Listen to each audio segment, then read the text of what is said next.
Denmark's King Frederik has arrived in Greenland for a 3-day visit. He was welcomed in Nuuk by the territory's prime minister. As part of his trip, he'll visit Denmark's Joint Arctic Command. Now, just last week, the Danish prime minister warned that the U.S. still wants control over the island.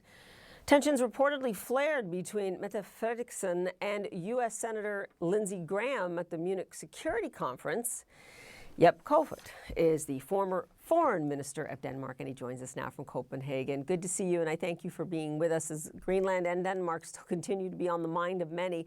I mean, you point out that, look, the King's trip is highly symbolic. It signals unity and reassurance at this very fraught time. But I am wondering, can the visit also help to pressure the United States, which still apparently isn't about to back off? Yeah, I mean, it sends a very clear signal that Greenland is not some bargaining chip or an island that you can negotiate over. It's a people, it's a nation, it's 100 years of institutions and traditions, including, of course, the King of Denmark that is now visiting Greenland, and the king's mother, the queen. Both are very popular in Greenland, and many Greenlandic people feel this strong community. So therefore, it is actually a very important thing that the king visit Greenland exactly at this time of geopolitical turbulence. It certainly offers some reassurance. I am wondering, though, Greenland, as you say, wants respect for its identity and sovereignty, but so does Denmark, and I'm sure you'll agree with that. So when President Trump dismissively says NATO allies, quote unquote, stayed a little back in Afghanistan, ignoring Denmark's significant contribution, and I will say your losses there, or we have Senator Graham, calling your prime minister a little lady. I mean, how best do you believe it is to really take the tone down here, at the same time being firm with the United States that we're not backing away? Well, of course, I think it's very important to keep a good and constructive tone, and that is what the Kingdom of Denmark is doing, Greenland and Denmark in this matter, despite whatever comes the other way. I think that is very important. Secondly, there is this high-level working group now established between United States and Greenland and Denmark, which is now working on the issues that is, in a way, dividing us.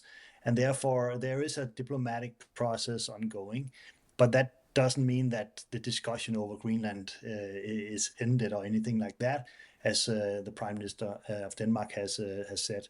So, yeah, it is very important in these times that the king, who love Greenland and also the Greenlandic people who love the king, goes there and show the concern and reassurance, as you said, that we are a part of a long history, a part of a community, that we now take care of each other in these difficult times, because we don't have to underestimate how emotional this has been for everybody, but most of all for the Greenlandic people, to have this huge dispute over their land and their future.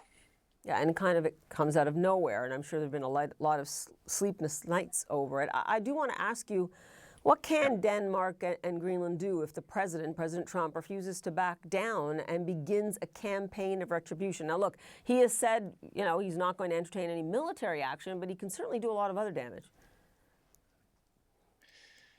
Yeah, I mean, what we can do is try to bring the temperature down and sit in the room as adults and talk about how we resolve the issues between us. And as I understand, and it's been reiterated by President Trump many times, his concerns is national security of the United States, of North America, and there Greenland is of course key. And therefore, let's solve that issue. And that's also why NATO has now, a historical, huge deployment of troops and assets in the high north, in the Arctic area, including Greenland.